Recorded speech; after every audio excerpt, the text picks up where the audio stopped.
आजकल के दौर में अधिकतर लोग अपने जीवन में असंतुष्ट है। उन्हें लगता है मैं ही गरीब क्यों, मैं ही दूसरों से कमजोर क्यों हूँ। उन्हें अपने आप में दूसरों के मुकाबले कमी लगती है।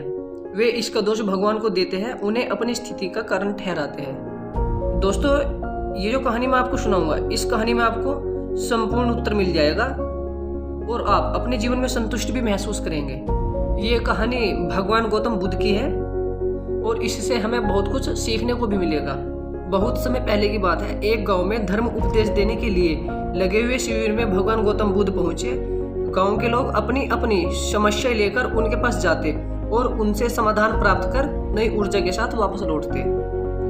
गांव के बाहर एक गरीब राह में बैठा बुद्ध के पास आते जाते लोगों को निहारता रहता। उसने क्या देखा, दुखी चेहरा लिए भारी कदमों से लोग भगवान गौतम बुद्ध के शिविर में जाते हैं और नई ऊर्जा के साथ चेहरे पर खुशी व आनंद लिए वापस लौटते। गरीब ने सोचा क्यों ना मैं भी भगवान के पास अपनी समस्या लेकर जाऊं।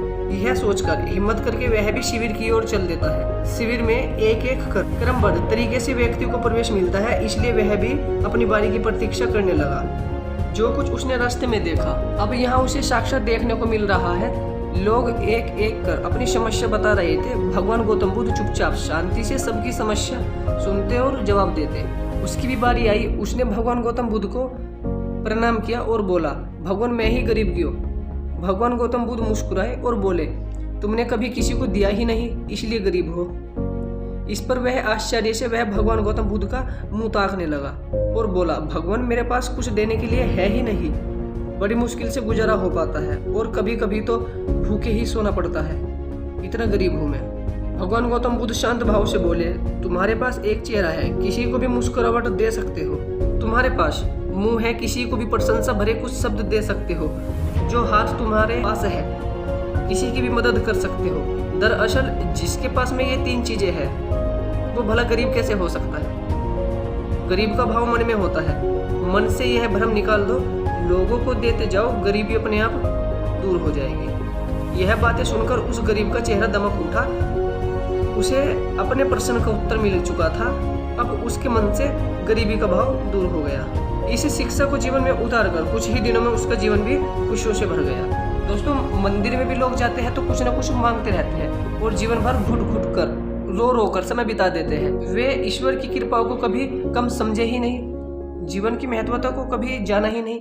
इस पर कबीरदास जी ने बहुत बेहतरीन दोहे कहे हैं। बहुत ही अच्छी बात कही है कबीरदास जी ने। सबके पल्ले लाल है सभी साहूकार, गांठ खोल परखा नहीं या विधि रहा कंगाल। दोस्तों, इसका अर्थ है सभी के पास ज्ञान है जो कि ईश्वर की अनमोल देन है, जिसे हमने कभी जानने समझने की कोशिश ही नहीं की, इसलिए हम सुख का आनंद नहीं ले पाते। दोस्तों, मैं आपसे बता दूं, मनुष्य जीवन एक अनमोल अवसर है और विधाता की असीम कृपा का तोहफा है। हमारा सर्वप्रथम यह कर्तव्य होता है कि हम उस परम परमेश्वर की इनायतों को समझे, ईश्वर की कृपा को जानने की कोशिश करें। और इसका सबसे आसान तरीका है खुद को समझना। हमारा अस्तित्व क्या है, हमारा लक्ष्य क्या है, हमारे क्या कर्म है। तो दोस्तों, आपने जो कहानी सुनी, मुझे लगता है कि आपको कुछ समझ में आया होगा और आप पूर्णतः समझ भी चुके होंगे कि हमारे पास ईश्वर की दी हुई वो अनमोल तोहफे हैं, जिनसे आज मानव नई नई उपलब्धियों को पा रहा है, असीम ऊंचाइयों को छू रहा है।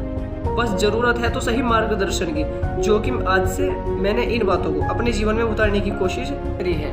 तो दोस्तों, मेरा आपसे अनुरोध है और आपसे भी अपेक्षा करता हूँ कि आपको भी कुछ समझ आया होगा। बस दोस्तों, आपको ये करना है, हर रोज अपनी एक कमी को दूर करो, चाहे वह आपको गुस्सा हो या फिर नकारात्मक सोच। और नंबर 2, जब भी कुछ सोचो तो अच्छा सोचो। और नंबर 3, अगर कुछ करने का सोचा है तो तब तक उसके पीछे लगे रहो जब तक कि वह काम हो नहीं जाता। धन्यवाद दोस्तों।